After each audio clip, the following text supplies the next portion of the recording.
जय हिंद साथियों, आपके अपने यूट्यूब चैनल में आप सभी को तहे दिल से स्वागत करता हूं। साथियों, अगर आप किसी भी एग्ज़ाम की तैयारी कर रहे हैं तो भारतीय संविधान से इनसे 2 से 4 क्वेश्चन पूछ लिया जाता है। साथियों, पहली और दूसरी वीडियो बन चुकी है, जो आप जाके उसे देख लें, और ये वीडियो नंबर तीसरी है। तो साथियों, देर न करते हुए वीडियो स्टार्ट करते हैं। प्रश्न नंबर पहला है आपका, डॉक्टर बी.आर. अम्बेडकर ने भारतीय संविधान की आत्मा किसे कहा है?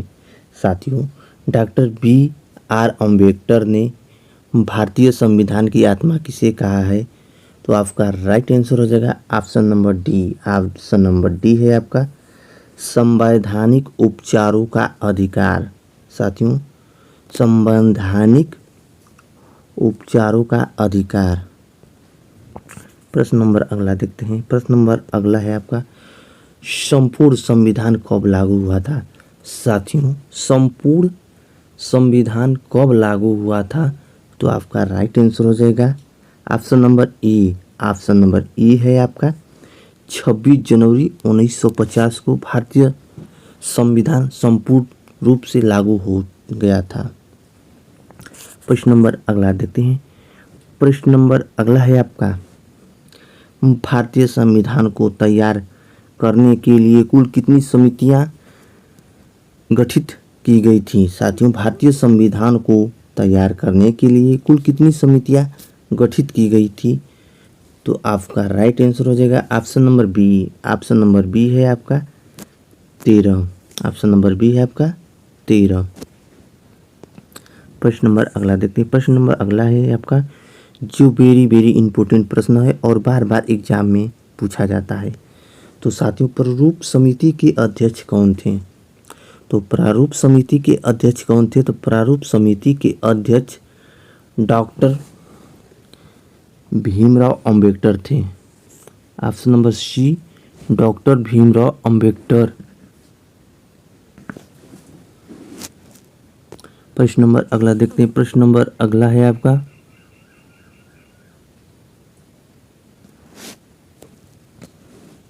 प्रारूप समिति में कुल कितने सदस्य थे? साथियों, प्रारूप समिति में कुल कितने सदस्य थे? तो आपका राइट आंसर हो जाएगा option number D. Option number D है आपका 7। प्रारूप समिति में कुल 7 सदस्य थे। प्रश्न नंबर अगला देखते हैं। प्रश्न नंबर अगला है आपका, भारतीय संविधान की आत्मा कहलाता है। साथियों, भारतीय संविधान की आत्मा कहलाता है तो ऑप्शन बी। ऑप्शन बी है आपका प्रस्तावना। ऑप्शन नंबर बी है आपका प्रस्तावना। प्रश्न नंबर अगला देखते हैं। प्रश्न नंबर अगला है आपका, प्रस्तावना में पहली बार संशोधन कब किया गया? साथियों, प्रस्तावना में पहली बार संशोधन कब किया गया? तो आपका राइट आंसर हो जाएगा option number D. Option number D है आपका 1976। ऑप्शन नंबर डी है आपका 1976। प्रश्न नंबर अगला देखते हैं। प्रश्न नंबर अगला है आपका, संविधान के प्रारूप पर कितने दिनों तक बहस हुई थी? साथियों, संविधान के प्रारूप पर कितने दिनों तक बहस हुई थी? तो आपका राइट आंसर हो जाएगा option number C. Option number C है आपका 114 दिन। ऑप्शन नंबर सी है आपका 114 दिन। प्रश्न नंबर अगला देखते हैं। प्रश्न नंबर अगला है आपका, संविधान सभा के द्वारा राष्ट्रीय ध्वज को कब अपनाया गया था? संविधान सभा के द्वारा राष्ट्रीय ध्वज को कब अपनाया गया था? तो ये हो जाएगा आपका option number C. Option number C है आपका 22 जुलाई 1947 को राष्ट्रीय ध्वज को अपनाया गया था संविधान सभा द्वारा।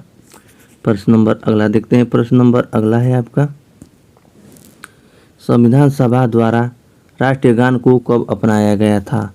तो संविधान सभा द्वारा राष्ट्रीय गान को कब अपनाया गया था? तो ये हो जाएगा 24 जनवरी 1950 को। 24 जनवरी 1950 को अपनाया गया था।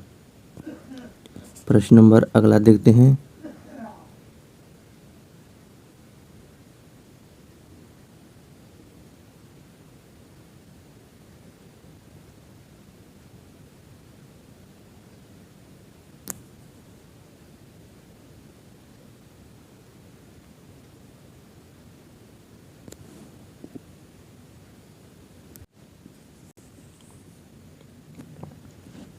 प्रश्न नंबर अगला है आपका, भारत का संविधान है। साथियों भारत का संविधान है तो ये हो जाएगा कठोर और लचीला दोनों है। भारत का संविधान कठोर और लचीला दोनों है। Option number C. प्रश्न नंबर अगला देखते हैं। प्रश्न नंबर अगला है आपका,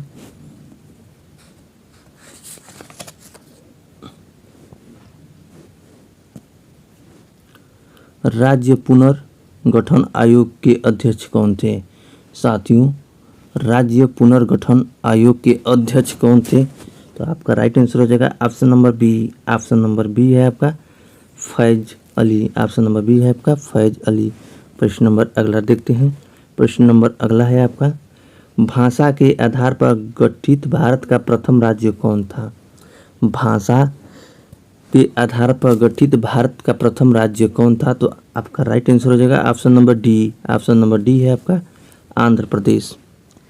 प्रश्न नंबर अगला देखते हैं। प्रश्न नंबर अगला है आपका जो बार बार एग्जाम में पूछा गया प्रश्न है, भारत में नागरिकता किस प्रकार की है। साथियों भारत में नागरिकता किस प्रकार की है, तो आपका राइट आंसर हो जाएगा option number A. Option number A है आपका एकल। ऑप्शन नंबर ए है आपका एकल। प्रश्न नंबर अगला देखते हैं। प्रश्न नंबर अगला है आपका, भाषाई आधार पर राज्यों का पुनर्गठन कब किया गया।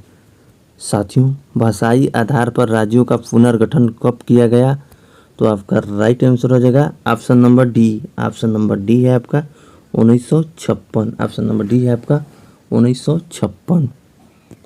प्रश्न नंबर अगला देखते हैं। प्रश्न नंबर अगला है आपका, भारतीय संविधान के 8वीं अनुसूची में कुल कितनी भाषाओं को शामिल किया गया है।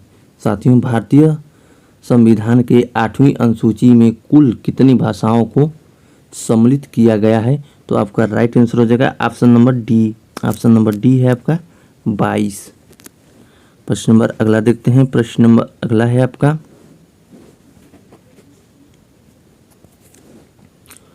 मूल संविधान के 8वीं अनुसूची में कुल कितनी भाषाओं शामिल थी। साथियों मूल संविधान के 8वीं अनुसूची में कुल कितनी भाषाएं शामिल थी, तो आपका राइट आंसर हो जाएगा option number A. Option number A है आपका 14। ऑप्शन नंबर ए है आपका 14। प्रश्न नंबर अगला देखते हैं। प्रश्न नंबर अगला है आपका, किस संविधान संशोधन द्वारा। साथियों किस संविधान संशोधन के द्वारा नागालैंड को राज्य बनाया गया। साथियों किस संविधान संशोधन द्वारा नागालैंड को राज्य बनाया गया, तो आपका राइट आंसर हो जाएगा option number B. Option number B है आपका 13वां संविधान संशोधन द्वारा बनाया गया, तो ऑप्शन बी। प्रश्न नंबर अगला देखते हैं। प्रश्न नंबर अगला है आपका जो वेरी वेरी इंपॉर्टेंट प्रश्न है, किस संविधान संशोधन द्वारा गोवा को पूर्ण राज्य का दर्जा दिया गया। साथियों किस संविधान संशोधन द्वारा गोवा को पूर्ण राज्य का दर्जा दिया गया, तो आपका राइट आंसर हो जाएगा option number A. Option number A है आपका 56वां। ऑप्शन नंबर ए है आपका 56वां संविधान संशोधन द्वारा। साथियों वीडियो अच्छी लगी हो तो वीडियो को लाइक से सब्सक्राइब करना ना भूलें। धन्यवाद।